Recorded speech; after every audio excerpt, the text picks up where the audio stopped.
اللہ ہمیں مرتے دم بھی یہ کلمہ نصیب فرمائے، لا الہ الا اللہ محمد رسول اللہ۔ اذان کا جواب ضرور دیا کریں کہ جب بھی اذان ہو نا، تو حدیث شریف کے مفہوم کے مطابق یہ ہے کہ جو بندہ اذان کا جواب دیتا ہے یا ادب کرتا ہے وہ بے ایمان نہیں مرے گا، اللہ اسے مرتے دم کلمہ نصیب کرے گا۔ بعض دفعہ ہم عدم توجہ کا شکار ہو جاتے ہیں، اللہ ہمیں محفوظ فرمائے۔ حضرت عیسیٰ علیہ نبی علیہ الصلوۃ والسلام کی ذات گرامی نے اس اونٹ کو کان میں کچھ کہا، اور انداز کیا تھا؟ ہفتے بعد واپس آئی یا 1.5 ہفتے بعد، جتنے دنوں بعد، اس دن سے اونٹ نے کھانا پینا چھوڑ دیا، کھا پی نہیں رہا۔ تو جب آپ واپس آئے تو لوگوں نے عرض کی کہ حضور اسے کیا دم کیا ہے؟ بات بڑی قابل غور ہے۔ اگر یہ جملہ آپ نے سن لیا تو میں سمجھوں گا کہ میں اپنا پیغام دے چکا ہوں اور کامیاب ہو گیا۔ آپ کی جتنی بھی سمع خراشی میں نے کی ہے، عیسیٰ علیہ السلام نے فرمایا بھی میں نے اسے دم نہیں کیا، میں نے اسے ایک بات کہی ہے، ایک جملہ کہا ہے، ایک جملہ کہا ہے۔ اور وہ جملہ کیا ہے؟ اگر سمجھانے کے لیے پنجابی میں کہوں تو وہ یہ جملہ یہ تھا، فرمایا میں نے اسے کہا ہے تو مرنا نہیں۔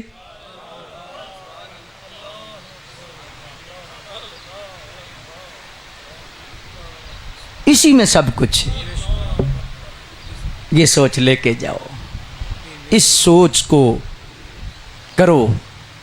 حضرت پیر مہر علی شاہ صاحب رحمۃ اللہ تعالی علیہ کی ذات گرامی، علامہ صاحب نے توجہ دلائی ہے کہ چلو وہ لنگر بھی ہمیں مل جائے جو جاتے جاتے لنگر جا رہا تھا۔ تو پیر مہر علی شاہ صاحب رحمۃ اللہ تعالی علیہ کی ذات گرامی، اللہ والوں کے جو انداز ہیں وہ وکھرے ہوتے ہیں۔ تو پیر مہر علی شاہ صاحب نے فرمایا بھئی آپ کا یہ ہتھیار ہے تو میرا بھی ہتھیار ہے۔ تو اس نے برملا کہا کہ یہ میں تو اس ہتھیار سے ایسے نشانہ مارتا ہوں چیز کو، تو آپ اس ہتھیار سے تسبیح سے بھی بھلا کوئی کیا ہو سکتا ہے؟ آپ نے فرمایا بھئی تو اس ہتھیار سے کیا کرتا ہے؟ اس میں جذباتی طور پر اس نے سامنے پرندہ بیٹھا تھا، نشانہ باندھا اور اس کو مار کے نیچے گرا دیا، کہا یہ کرتا ہوں۔ پھر میرے علی شاہ صاحب اٹھے اور اٹھ کے اس پرندے کو وہی تسبیح لگا کے فرمایا قم باذن اللہ، اور لفظ فرمایا اللہ اکبر۔ جب یہ لفظ زبان سے نکلا تو وہ مرا ہوا پرندہ پھر زندہ ہو کے ادھر بیٹھ گیا۔ فرمایا تیرے ہتھیار کا کام جو تھا وہ تو نے کیا، اور یہ ہمارے ہتھیار کا کام۔ ہاتھ تو ایک جیسے ہوتے ہیں، انگلیاں تو ایک جیسی ہوتی ہیں، زبانیں تو ایک جیسی ہوتی ہیں، آنکھیں تو ایک جیسے ہوتے ہیں، دیکھنے میں کان بھی ایک جیسے ہوتے ہیں، لیکن سننے میں مسجد نبوی کے ممبر پہ حضرت عمر بیٹھے ہوں تو نہاوند کے پہاڑوں میں حضرت ساریہ کو بھی دیکھ بھی رہے ہوتے ہیں، ان کی آواز بھی سن رہے ہوتے ہیں۔ یہ شان ہے خدمت گاروں کی سردار کا عالم۔ اگر حضور کے غلاموں کی یہ شان ہے تو سرکار کا اپنا مقام کیا ہوگا، کیا مرتبہ ہوگا؟ اللہ اکبر جل شانہ۔ تو اس اعتبار سے مقتدر سامعین حضرات، اللہ کے جو بندے ہیں ان کا انداز اور ان کے جو معاملات ہیں دیکھنے میں تو ہو سکتا ہے کہ ہمیں ایسے ہی نظر آئیں، لیکن وہ مولانا روم نے فرمایا اس کی مثال ایسے ہی ہے جیسے لفظ شیر اور شیر لکھنے میں ایک جیسے ہیں، شین یہ رے ایک جیسے ہی ہیں۔ بولیے شین یا را، شیر، شین یا را، شیر۔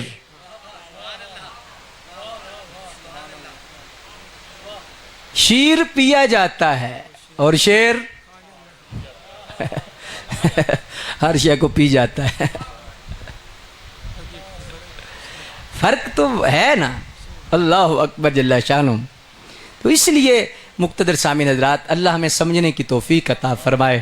ان بارگاہوں میں بیٹھنے کا اور ان کا ادب کا فائدہ یہ ہوتا ہے کہ آخرت کا فکر اور آخرت کی زندگی کے بارے میں یہ بندے کا یقین بھی پختہ ہوتا ہے، اور بندہ اس زندگی کی سوچ میں اس زندگی کو بہتر بنانے کی بھی کوشش کرتا ہے۔ اللہ تبارک و تعالی جل مجد الکریم ہمیں حقیقی معنوں میں آخرت کی فکر نصیب فرمائے۔ آج میں نے مختصر وقت میں چند گزارشات اس حوالہ سے عرض کی کہ ان دعاؤں کا فائدہ بھی بہت ہوتا ہے، اور دوسرے نمبر پہ ان مواقع پر ہمیں یہ سوچ پختہ کرنے کا موقع ملتا ہے کہ سدا ہم نے یہاں نہیں رہنا، بلکہ ایک وقت آنا ہے کہ ہم نے جانا ہے، اور جب ہم نے جانا ہی جانا ہے تو پھر آج ہی وہ اعمال ایسے کریں جن اعمال کی قدر و قیمت قبر اور حشر میں اللہ کے نزدیک ہے۔ اللہ تبارک و تعالی مرحوم کی بخشش و مغفرت فرمائے اور انہیں جنت الفردوس میں اعلیٰ مقام عطا فرمائے، نبی کریم صلی اللہ علیہ وسلم کی شفاعت کبریٰ نصیب فرمائے۔ ماشاءاللہ ابھی